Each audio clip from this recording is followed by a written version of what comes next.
Much गया कि ये तो पूरी दुनिया को बर्बाद करेगा, इसे कौन रोकेगा। तब मित्र राष्ट्रों से कहा गया कि हिंदुस्तान के नौजवानों में वह ताकत है जो हिटलर की सेना को परास्त कर सकते हैं, हिटलर के विजय रथ को रोक सकते हैं। और लेनिनग्राद में हिटलर के विजय रथ को भारतीय नौजवानों ने रोका। तो भारतीय नौजवानों में ताकत है, वो ताकत उबाले मार रही है, कुछ करने का मौका ढूंढ रही है, और हमारी सरकारें उन्हें एक अदद नौकरी नहीं दे पा रही है। कैसे हम विश्व गुरु बनेंगे, कैसे हम सुपर पावर बनेंगे। जय हिंद, वंदे मातरम, जय जगत। आज का ये एपिसोड आरआरबी के आंदोलन में पटना में कल रात को वीडियो बनाने वाले उन दो शांतिपूर्ण तरीके से आंदोलन स्थल से रजाई के अंदर से अपने साथी बेरोजगार साथियों को अपील करते हुए आंदोलन में शांतिपूर्ण तरीके से जुड़ने का आह्वान करते हुए वीडियो बनाने वाले उन दो युवा बेरोजगार साथियों को समर्पित है। पटना के साथी बड़े निराशा के साथ उन्हें ये डर लग रहा है कि ये आंदोलन समाप्त हो जाएगा और अपील कर रहे थे। और मैं एक वीडियो मेरे पास आया है, एक ऑडियो क्लिप मेरे पास आया है, उसमें रिंकू मीणा राजस्थान से अपील कर रहे थे कि मैंने जो ट्वीट किया है उस पर रीट्वीट नहीं किया है, इस प्रकार से ये आंदोलन इस प्रकार तो समाप्त हो जाएगा। तो ऐसे तमाम मुख्यतः पटना में जो रात को वहाँ डटे हुए हैं, उस मोर्चे को संभाले हुए हैं, उन दो बेरोजगार युवाओं को समर्पित है आज का ये एपिसोड। और अन्य जो भी आंदोलनरत युवा हैं उन सबको समर्पित है। मैं कहना चाहूँगा कि कल के एपिसोड में कुछ लोगों ने मुझे कॉल किया कल कि आपने ये गलत एपिसोड किया है। 99.99% तो जो युवा बेरोजगार हैं वे गांधी टीवी के इस साहसिक प्रयास की सराहना कर रहे हैं, क्योंकि सत्तारूढ़ दल से टकराना और सत्तारूढ़ दल के सियासतदान को उनके साथ खड़े होकर उनकी भाषा में बात करना इतनी हिम्मत रखने वाला कोई मीडिया है नहीं। मैं बार बार हमेशा कहता हूं और आप लोग भी कहते रहे कि मीडिया हमारी बात नहीं उठाता है, बेरोजगारों की आवाज़ उठाता नहीं है। तो मैं ये दावे के साथ कहता हूं कि बहुत सा बड़ा मीडिया, क्योंकि मैं भी मीडिया पर्सन रहा हूं, अंदर की बातें हमें भी पता है, बहुत बड़ा तबका मीडिया का गोद में बैठ चुका है। पहले जब कांग्रेस पार्टी शासन किया करती थी तब भी मीडिया का एक वर्ग गरीबों की गरीबी और लोगों की परेशानी नहीं दिखाया करता था। ये तो अन्ना हजारे के आंदोलन में लोग जब जागकर जगह जगह से एकत्रित होकर विद्रोह करते हुए दिल्ली में जा डटे और विदेशी मीडिया जब आकर्षित होकर आया और विदेशी मीडिया ने जब दिखाना शुरू किया तो मजबूरन देश की मीडिया को दिखाना पड़ा था वह आंदोलन जो भ्रष्टाचार के खिलाफ था। और आज बीजेपी सरकार है, और आज जब बीजेपी सरकार है तो वही मीडिया आज भी विद्यमान है जो बीजेपी की भाषा बोल रहा है। तो मीडिया ऐसा क्यों है, सरकार की भाषा क्यों बोल रहा है?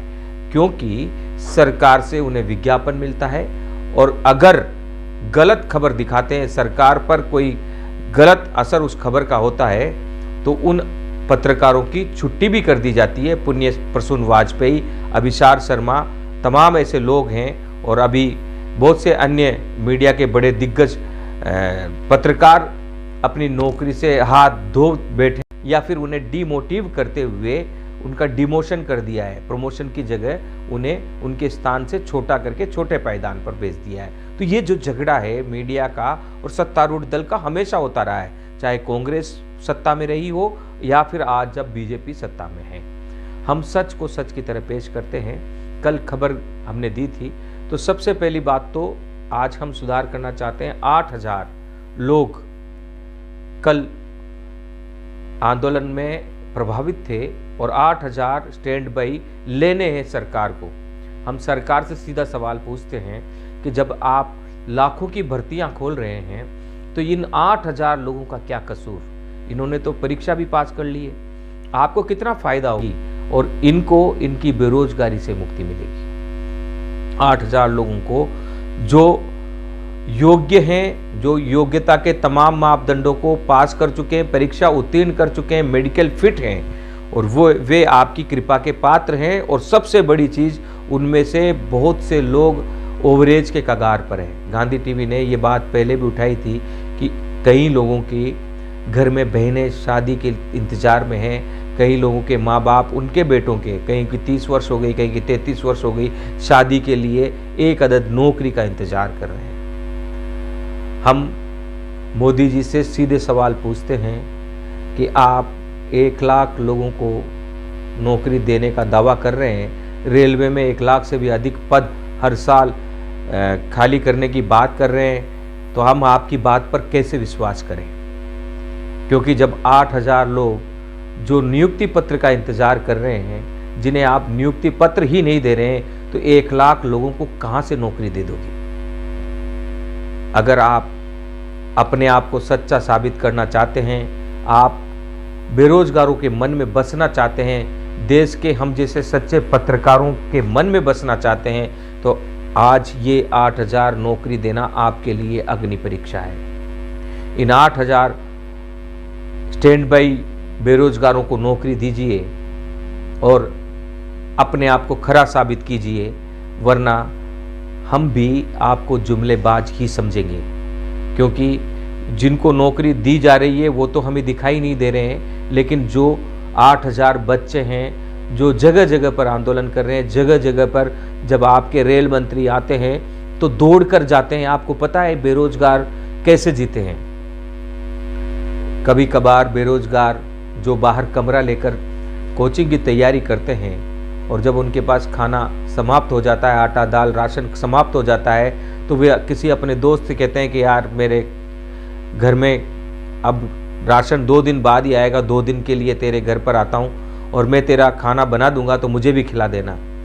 मोदी जी, ये दर्द अंदर तक जाइए।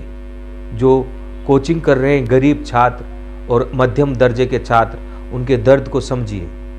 आंदोलन में वैसे तो बहुत से लोग कमेंट करते हैं, जो लोग मुझे कॉल करके समाचार को सुधारने की बात करते हैं, तो मैं सोचता हूं और सुधारता भी हूं, क्योंकि मैं भगवान नहीं हूं, मैं एक साधारण पत्रकार हूं। आपकी समस्याओं के साथ बेरोजगार साथियों से कहना चाहूँगा, मैं चल पड़ा हूँ। गांधी टीवी को आप अपना चैनल समझें, मुझे व्यक्तिगत रूप से आपका बड़ा भाई समझें। 8,000 भाई बहन, उनके लिए एक बहुत बड़ी जिम्मेदारी है। एक पत्रकार होने के नाते राष्ट्र के छोटे भाई बहन जब सड़कों पर बेरोजगार हैं और रोजगार के लिए जब आंदोलन कर रहे हैं, तो पत्रकार होने के नाते, एक बड़े भाई होने के नाते, इस देश का एक नागरिक होने के नाते उनकी आवाज़ को बुलंद करना भी पत्रकार के रूप में मेरा कर्तव्य है। ऐसे समय पर मैं तमाम उन पत्रकारों से प्रश्न पूछता हूँ जो गोद में बैठ चुके हैं, जो इन बेरोजगारों की आवाज़ नहीं बनना चाहते हैं, इनके दर्द दिखाई नहीं दे रहा है। उनसे कहना चाहता हूँ कि जो तन को बेच दे उसे वेश्या कहते हैं, लेकिन जो मन को बेच दे, अपने जमीर को बेच दे, जो अपनी कलम को बेच दे, जो अपने ज्ञान को बेच दे, जो सरस्वती की कृपा को बेच दे, उसे क्या कहें? ये मेरे बेरोजगार साथियों और देश के ईमानदार नागरिकों के ऊपर छोड़ता हूँ। सवाल कांग्रेस और बीजेपी का नहीं है, सवाल देश का है। मोदी जी अच्छी तरीके से राज करेंगे तो राज उनका बना रहेगा, लेकिन नहीं करेंगे तो राज कांग्रेस का आ जाएगा। लेकिन कांग्रेस भी नहीं करेगी तो क्या होगा? मैंने पिछले एपिसोड में भी कहा कि किसी भी राजनीतिक दल के पास बेरोजगारी से मुक्त होने का प्लान नहीं है। अगर है भी तो वे कहीं ना कहीं उद्योगपतियों के व्यवसाय को बाधित करते हैं, उनके उज्जवल भविष्य को बाधित करते हैं, इसलिए वह प्लान सामने लाना नहीं चाहते। अगर ऐसा नहीं है तो हमसे भी अधिक पॉपुलेशन वाला चीन बेरोजगार से इतना त्रस्त नहीं है। क्यों नहीं है? 2 मुख्य अंतर मैं यहाँ हमारे बेरोजगार साथियों को बताना चाहूँगा। हम देश को सुपर पावर बनाना चाहते हैं, विश्व गुरु बनाना चाहते हैं, और दूसरी ओर बेरोजगारी से मुक्ति के लिए हम कुछ नहीं कर रहे। बढ़ती उम्र वाले बच्चों को जो रोजगार के लिए दर दर की ठोकर खा रहे हैं, मेडिकल फिट हैं, उनके लिए कुछ नहीं कर रहे। मैं आपको लिए चलता हूँ विकसित राष्ट्रों में छात्र को वयस्क होने से ही नौकरी की सुविधाएं हासिल होनी शुरू हो जाती है, उसके पास ऑफर आने शुरू हो जाते हैं और उसे नौकरी मिलती है। उसके ऊपर सिलेक्शन करने की चॉइस होती है कि वो सिलेक्ट करे कौन सी नौकरी में जाना है। और ऑस्ट्रेलिया की बात करें तो स्टडी वीज़ा पर जाने वाले छात्रों से पूछिएगा, वे 6 महीने वहाँ पर अपने कॉलेज में यूनिवर्सिटी में पढ़ाई करते हैं और 6 महीने बाहर ऑस्ट्रेलिया में कमाते हैं। कमाई का अवसर वहाँ दिया जाता है, इसलिए ऑस्ट्रेलिया में स्टडी वीज़ा लेकर जाने वाले छात्रों की संख्या बहुत अधिक है। एक बात मैंने बताई कि जनसंख्या चीन की अधिक है, लेकिन बेरोजगारी दर वहाँ ना के बराबर है। वहाँ हर व्यक्ति के पास रोजगार है। उसका सबसे बड़ा कारण है हिंदुस्तान हमेशा लोगों के लिए, दूसरे देशों के लिए एक बाजार मात्र रहा है। लेकिन हिंदुस्तान के नौजवानों की ताकत क्या है? मैंने पिछले एपिसोड में बताया आपको कि लेनिनग्राद रूस का वह रणभूमि का हिस्सा जहां हिटलर को रोका गया था, और हिटलर जब सबको परास्त करते हुए, रोंदते हुए आगे बढ़ रहा था, तब पूरी दुनिया में हाहाकार मच गया कि ये तो पूरी दुनिया को बर्बाद करेगा, इसे कौन रोकेगा। तब मित्र राष्ट्रों से कहा गया कि हिंदुस्तान के नौजवानों में वह ताकत है जो हिटलर की सेना को परास्त कर सकते हैं, हिटलर के विजय रथ को रोक सकते हैं। और लेनिनग्राद में हिटलर के विजय रथ को भारतीय नौजवानों ने रोका। तो भारतीय नौजवानों में ताकत है, वो ताकत उबाले मार रही है, कुछ करने का मौका ढूंढ रही है, और हमारी सरकारें उन्हें एक अदद नौकरी नहीं दे पा रही है। कैसे हम विश्व गुरु बनेंगे, कैसे हम सुपर पावर बनेंगे? तो मैं आज ये एपिसोड विशेषकर उन नौजवानों को समर्पित करता हूँ जो पटना में कल रात को अंधेरे में रजाई में दुबक कर सर्दी में वीडियो बनाकर बड़ी मार्मिक अपील कर रहे थे अपने साथियों से कि आप जुटें। तो साथियों, बहुत से लोग संघर्ष कर रहे हैं। राजस्थान में भी संघर्ष हो रहा है, झारखंड में भी संघर्ष हो रहा है, उत्तर प्रदेश में भी संघर्ष हो रहा है, और जो सूचनाएं आ रही है सब जगह लोग बेरोजगार एकत्रित हो रहे हैं। और ये जो 8,000 लोग हैं ये एकत्रित हो रहे हैं, संगठित हो रहे हैं, और शांतिपूर्ण तरीके से बीजेपी के नेताओं के साथ चलते हुए, उनके कदम से कदम मिलाते हुए रोजगार मांग रहे हैं। मैं नरेंद्र मोदी जी से कहना चाहूँगा कि आप देश के प्रधानमंत्री हैं, बेरोजगारों के गुस्से को कम न आंकें। 300 नौजवानों ने 300 एक मूवी आती है, उसमें लाखों की सेना को परास्त कर दिया था, और ये तो 5,000 नौजवान हैं। अगर इनको आपने नौकरी नहीं दी तो ये जो बेरोजगारी का माहौल है, इस माहौल को ये नौजवान, ये जो 8,000 नौजवान हैं, ये उस स्तर तक ले जाएंगे जहां लोगों को लगने लगेगा कि नरेंद्र मोदी सरकार बेरोजगारों को रोजगार देने में परास्त हो गई है। तो लिहाजा राजनीतिक रूप से लाभ के लिए भी आपको हम ध्यान आकर्षित करवा रहे हैं। इस एक छोटे से हिस्से पर 8,000 बेरोजगारों पर जो मेडिकल फिट हैं, तमाम एग्ज़ाम देकर अब इंतज़ार कर रहे हैं नियुक्ति पत्र का। आपके रोजगार मेलों में ये लोग जा रहे हैं, आपके जितने भी आउटरीच कैंप आप आयोजित कर रहे हैं वहाँ ये लोग पहुँच रहे हैं इस आशा के साथ कि आप शीघ्र ही इन्हें नियुक्ति पत्र देंगे। अगर आप इन्हें नियुक्ति पत्र नहीं देंगे तो ये बच्चे निराशा से घर नहीं जाएंगे, ये बच्चे सोशल मीडिया में तूफान मचा देंगे और आपकी सरकार को इतना बदनाम करेंगे कि आपका 2024 का रथ रुक जाएगा। लेकिन अफसोस इस बात का है कि 2024 में मोदी जी आते हैं या नहीं आते हैं वो विषय नहीं है। 2024 में अगर बेरोजगारों को रोजगार नहीं मिला तो 2024 के बाद में जो भी सरकार आएगी उसके पास क्या प्लान है? उसके पास भी नहीं है कोई प्लान। हम सच को सच की तरह पेश करते हैं, हमें न कांग्रेस से लेना देना है न बीजेपी से लेना देना है। जहां हम तारीफ करने योग्य बात होगी वहां हम तारीफ करेंगे। आज राहुल गांधी बेरोजगारों की आवाज़ बुलंद करते हुए पैदल चल रहे हैं, अच्छा कर रहे हैं, ध्यान आकर्षित किया है, विपक्ष को मजबूत किया है। आज मोदी जी वैकेंसियां खाली कर रहे हैं, अच्छा कर रहे हैं, बेरोजगारों की सुध ले रहे हैं, बेरोजगारों की आवाज़ उन तक पहुंची है। 8,000 बच्चों की भी आवाज़ को आप सुने, वरना अगर आप 1 करोड़ नौकरी भी दे देंगे तो भी ये 8,000 बच्चे उस 1 करोड़ नौकरी पर पानी फेर देंगे। अगर किसी शादी में खीर बनाया जाता है और उस खीर में अगर कोई गलती से एक मुट्ठी मिर्ची डाल दे उस पूरी कढ़ाई में, कढ़ाई तो बहुत मीठी है, तो उस खीर की बैंड बज जाती है सीधी भाषा में।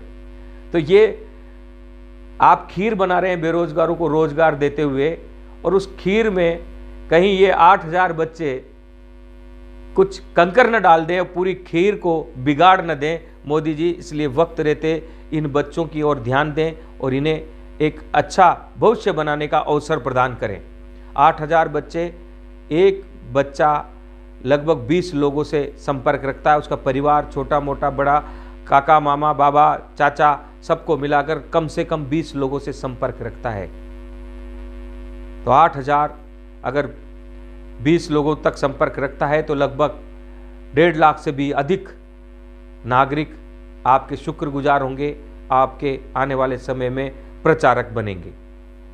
तो ये चंद पंक्तियां मेरे उन चंद बेरोजगार भाइयों के लिए जो पटना में आंदोलनरत। आप लोगों ने कहा कि कहीं आंदोलन परास्त न हो जाए। बहुत से आंदोलन हमने देखे हैं जो 10,000 लोगों के साथ शुरू होता है, बाद में 10 लोगों तक सिमट जाता है, लेकिन वो 10 लोग ताकत समेटते हैं और आगे बढ़ते हैं और आगे बढ़कर उस आंदोलन को वापस लाखों तक ले जाते हैं।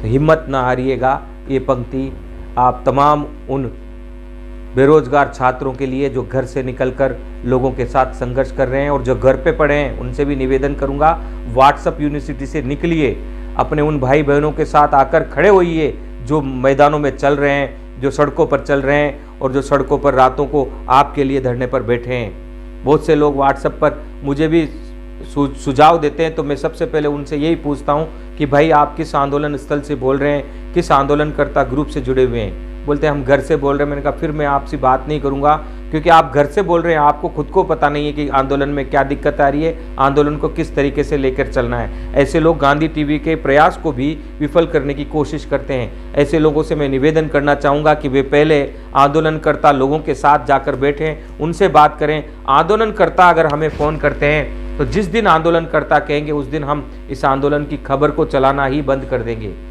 लेकिन जब तक आंदोलनकर्ता चाहेंगे, आंदोलन करने वाले युवा बेरोजगार चाहेंगे, हम उनकी आवाज़ को बुलंद करते रहेंगे।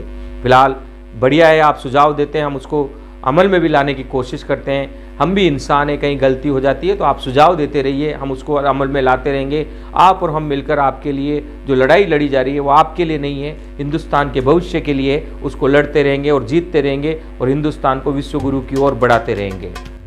तो ये 4 कि लहरों से डरकर नौका पार नहीं होती, कोशिश करने वालों की हार नहीं होती। जब नन्ही चींटी दाना लेकर चलती है, चढ़ती दीवारों पर 100 बार फिसलती है।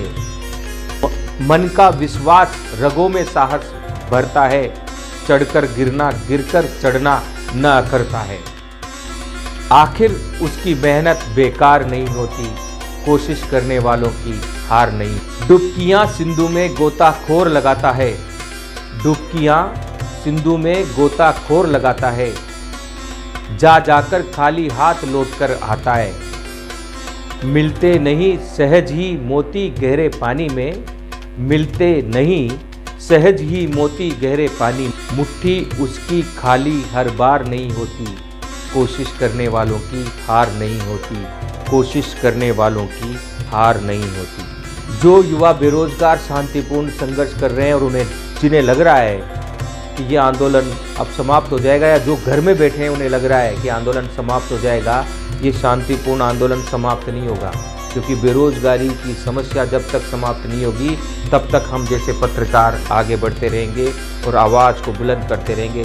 कितनी ही समस्याएं आए, कितनी भी कठिनाई परिस्थितियां हो, सच को सच की तरफ पेश करते रहेंगे, सरकार से और मजबूती से टकराते रहेंगे, सवाल उठाते रहेंगे। ये पंक्तियां अंतिम विशेषकर उन संघर्ष करने वाले युवाओं को समर्पित जो इस आंदोलन को लेकर चल रहे हैं। और एक खुशखबरी हम आपको दे दें, झारखंड से, मध्य प्रदेश से, यूपी से, उत्तर प्रदेश से और कलकत्ता से सब जगह से फ़ोन आ रहे हैं और ये एक बहुत बड़ा एक बयार आंदोलन का चल निकला है पटना से, और पटना में अब शीघ्र ही सभी लोग जुटने वाले हैं। हो सकता है आने वाले समय में दिल्ली के लिए भी प्लान हो, उस पर भी हम विचार करेंगे, उस पर भी हम आने वाला एपिसोड आपको दिखाएंगे। अन्य जो संगठन के नेता हैं उनकी भी बातें आप तक पहुंचाएंगे। जुड़े रहिए। ये अंतिम पंक्तियां पुनः समर्पित है उन दो नौजवानों को जो रजाई में दुबक कर आप सबको बुला रहे हैं आंदोलन को समर्थन करते हुए शांतिपूर्ण तरीके से मजबूती से आगे बढ़ाने के लिए। असफलता एक चुनौती है, इसे स्वीकार करो।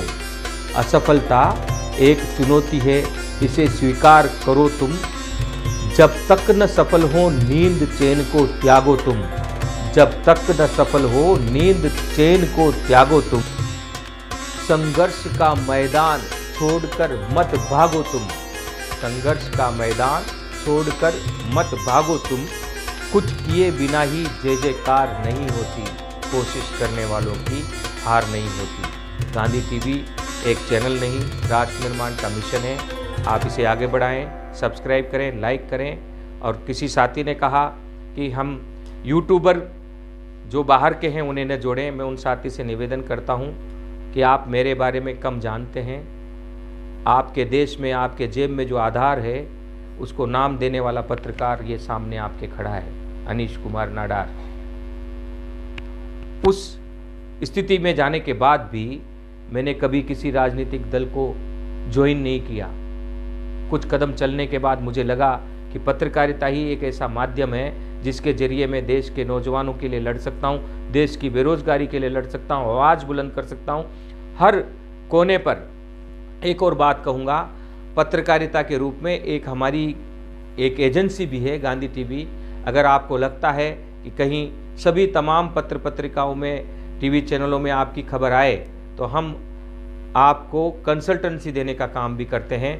वह एक हमारी अलग एजेंसी है और वह कंसल्टेंसी हम व्यावसायिक रूप से देते हैं और सामाजिक रूप से पीड़ाओं में हम निःशुल्क। राजस्थान में आप पिछले एपिसोड अगर खंगालेंगे, कभी देखेंगे बैठकर, तो पता चलेगा कच्ची बस्तियों में रहने वाले लोगों के लिए हमने संघर्ष किया है। और राजस्थान में राजस्थान की सरकार से संघर्ष करते हुए 9 साल कच्ची बस्तियां और लोग सरकारी ज़मीनों में अगर 9 साल कहीं रहे हुए हैं और उन्हें पट्टा नहीं मिल रहा है तो पट्टे देने के आदेश सरकार ने किए हैं। बहुत से काम हैं हमने किए हैं, हम तारीफ़ नहीं करना चाहते, लेकिन हम हमारा परिचय दे रहे हैं। तो हम यूट्यूबर नहीं हैं, हम पत्रकार भी नहीं हैं, हम देश की राह पर चलने वाले और शहादत को अगर ज़रूरत पड़े तो हंसकर स्वीकार करने वाले एक साधारण से इंसान हैं। बेरोज़गारों के लिए उनके बड़े भाई हैं। हम हर कदम आपके साथ चलेंगे।